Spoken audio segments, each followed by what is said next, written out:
Start off our twice baked potatoes.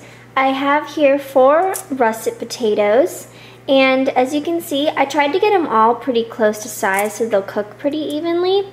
And typically you want the shorter and fatter ones as opposed to longer and skinnier. So what I'm going to do is I'm just going to drizzle a little bit of oil over the potatoes before they go in the oven, and use my hands and just kind of rub it around.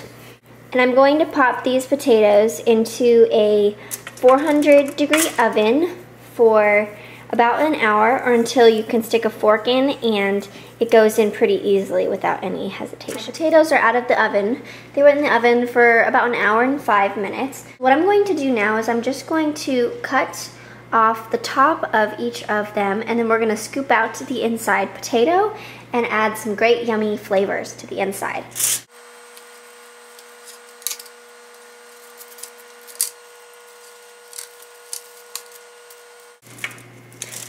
And as you can see, I only cut off about 1/3 of the potato, and that is because I'm going to show you a cool trick with what we'll do with the top. This was featured on Food Wishes or Chef John's YouTube page, and he has some great videos. So the potatoes are out now. I'm going to show you a cool trick. I scooped the potato out of the skin, and I'm going to take the smaller and just kind of press it in here. It's going to make the potato mixture, when it gets put inside, more pretty, because it's going to be higher. And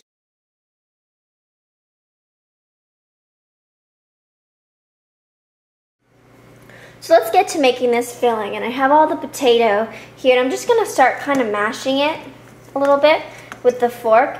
We'll mix it a little more later as we continue to add some stuff, but this will just help a little bit. You can start by adding in the butter, and I have 4 tablespoons of butter, and we're just going to add it in and get work into it. And this is where you need some strong hands to help kind of beat that butter down. But luckily the potatoes are still warm, so it's going to help melt the butter a little bit easier.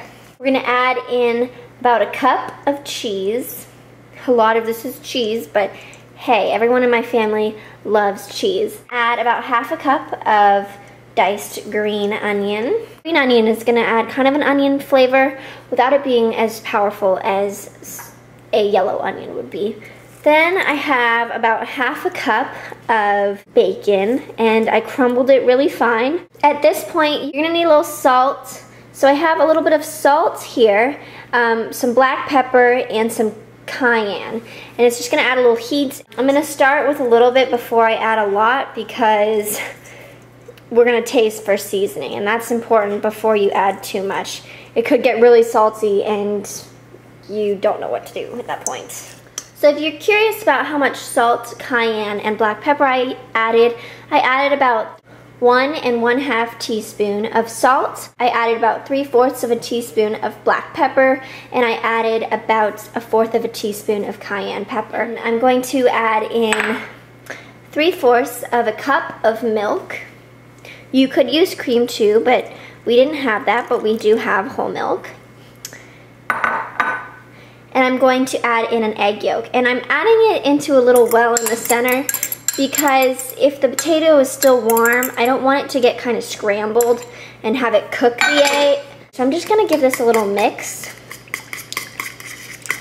and kind of slowly incorporate this all together. So I have my potato mixture that is done, so I'm just going to start filling them into my potato skins pretty evenly. So here we have our potatoes, and I've just filled them with our tasty potato filling that has crispy bacon, a little bit of cayenne pepper, and egg yolk to add some richness, some milk. All of those ingredients are going to be great. But I'm going to show you how I'm going to top these off before I put them in the oven. I'm going to take a fork and just kind of pat it around here.